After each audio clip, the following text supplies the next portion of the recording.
이번 시간엔 인수분해에 대해서 설명하겠습니다. 인수분해는 다항식을 두 개 이상의 다항식의 곱으로 나타내는 것입니다. 그래서 여러 항으로 이루어진 다항식을 하나의 항으로 나타내게 됩니다. 이 식을 이렇게 풀이하는 것, 이 과정을 전개라고 했고, 우변의 식을 좌변으로 바꾸는 과정이 인수분해가 되겠습니다. 우변은 항이 여러 개고 좌변은 항이 하나입니다. 항이 여러 개인 식을 항이 하나인 식으로 바꾸는 것을 인수분해라고 하고, 인수분해한 결과는 두 개 이상의 다항식의 곱으로 나타내어져 항이 하나가 됩니다. 인수분해는 인수분해 공식을 활용해서 할 수도 있습니다. 인수분해 공식을 잘 보면 이전에 배웠던 곱셈 공식을 좌우를 바꿔서 썼다는 것을 확인할 수 있습니다. 이것을 잘 기억하고 있어야 됩니다.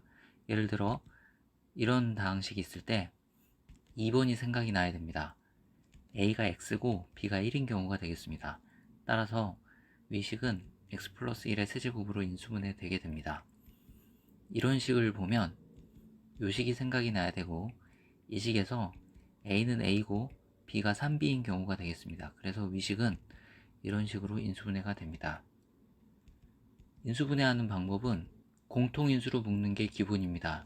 같은 것은 치환하고 인수분해 공식을 활용해 인수분해할 수도 있습니다. 내림차순으로 정리하거나 차수가 낮은 문자로 정리해서 인수분해하는 경우도 있습니다. 인수분해하는 방법은 경우에 따라 다르므로 많은 문제를 풀어보면서 어떤 경우엔 어떤 방법으로 인수분해하는지 기억하고 있는 것이 좋습니다.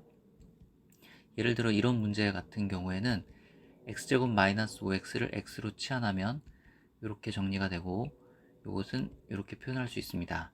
2차식은 쉽게 인수분해할 수 있고, 라지 x에 x제곱 마이너스 5x를 대입해서 인수분해하면 이런 결과를 얻을 수 있습니다. 만약 이런 문제가 있다면 이런 경우는 마이너스 3x제곱을 마이너스 2x제곱 마이너스 x제곱으로 분리해서 써서 이런 과정을 거쳐 인수분해하게 됩니다. 인수정리를 활용해 인수분해할 수도 있습니다. 이런 3차식이 있을 때 이 3차식이 만약에 1차식으로 나누어 떨어진다면 1차식으로 나누었을 때 몫만 구하면 인수분해할 수 있습니다. 우변을 전개하면 이렇게 되는데, 여기서 상수항은 상수항끼리 같으므로 AC는 6임을 알 수 있습니다. 따라서 A는 6의 양의 약수 또는 음의 약수 중에 하나입니다. 그래서 A가 될 수 있는 것들은 이런 것들 중에 하나가 되는데, 위식에서는 x에 1을 대입하면 p1은 0이 되므로 a가 1이라고 추측할 수 있습니다. 따라서 이 3차 방정식을 x-1로 나눴을 때 몫만 구할 수 있다면 인수분해를 할 수 있습니다. 이제 이 3차식을 x-1로 나눴을 때 몫을 구해봅시다. 다항식을 1차식으로 나눌 때 몫은 조립제법으로 구할 수 있습니다. 그래서 왼쪽에는 나누는 1차식을 0으로 만드는 x값을 쓴다고 했으므로 1을 쓰고, 위에는 개수들을 순서대로 씁니다. 처음에는 내려오고 곱해서 1 더해서 마이너스 5 곱해서 마이너스 5 더해서 6 곱해서 6 더해서 0. 맨 끝에 숫자가 나머지를 뜻하고 앞에 숫자가 몫의 개수들이라고 했습니다. 따라서 몫은 x제곱 마이너스 5x 플러스 6입니다. 즉 px를 x-1로 나눴을 때 몫이 x제곱 마이너스 5x 플러스 6이라는 뜻입니다. 이 2차식은 쉽게 인수분해할 수 있으므로 px를 인수분해한 결과는 다음이 되겠습니다.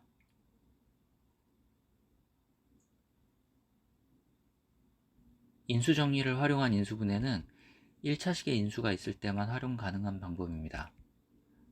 이런 4차식을 인수정리를 활용해 인수분해하기 위해서는 대입해서 0 되는 값을 찾아야 됩니다.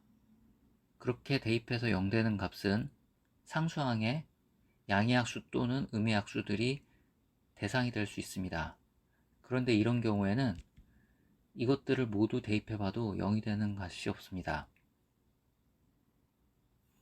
이런 경우는 3x제곱을 4x제곱 마이너스 x제곱으로 쓰고,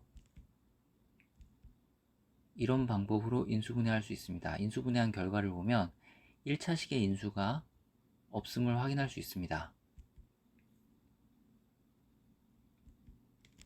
인수정리를 활용한 인수분해는 앞의 예처럼 1차식의 인수가 있을 때만 활용할 수 있습니다. 알아두면 좋을 만한 내용들을 몇 가지 설명하겠습니다. 파스칼의 삼각형이라는 게 있습니다. 맨 위에 1을 쓰고 양쪽에 또 1을 씁니다. 밑에는 1 더하기 1 해서 2, 또 양쪽에 1을 씁니다. 1 더하기 2는 3, 2 더하기 1도 3, 또 양쪽에 1을 씁니다. 1 더하기 3은 4, 3 더하기 3은 6, 3 더하기 1은 4, 또 양쪽에 1을 씁니다. 1 더하기 4는 5, 4 더하기 6은 10, 6 더하기 4도 10, 4 더하기 1은 5, 또 양쪽에 1을 씁니다. 이런 식으로 숫자들을 쭉 써나갈 수 있습니다.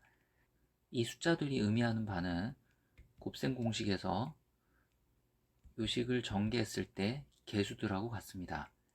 그 다음 줄은 요식을 전개했을 때 개수들이 됩니다. 이 식을 찾았으면 b에 마이너스 b를 대입해 이것도 알 수 있고, 아래도 b에 마이너스 b를 대입해 이 식도 알 수 있습니다. 이 파스칼의 삼각형을 활용하면 a 플러스 b의 4제곱도 전개할 수 있습니다. a에 대해서 4차항서부터 내림차순으로 쓰고, b에 대해서 b의 0차서부터 오름차순으로 씁니다. 그리고 앞에 개수를 쓰는데, 개수는 파스칼의 삼각형의 숫자가 되겠습니다. 1, 4, 6, 4, 1입니다. 이것을 정리하면 이렇게 쓸 수 있습니다. 이 식의 b에 마이너스 b를 대입하면 a 마이너스 b의 4제곱도 알 수 있습니다. a 플러스 b의 5제곱도 같은 방법으로 구할 수 있습니다. a의 5차서부터 내림차순으로 쓰고, 그 옆에 b의 0차서부터 오름차순으로 쓴 후에 앞에 개수들 1, 5, 10, 15, 1을 써서 정리하면 되겠습니다. 인수분해 공식 중에 이식과 이식을 배웠습니다. 이거의 일반적인 식으로 이식을 인수분해하면 이런 결과를 얻을 수 있습니다. 이것은 n이 자연수인 경우에 성립하고, 위식은 이렇게 인수분해됩니다.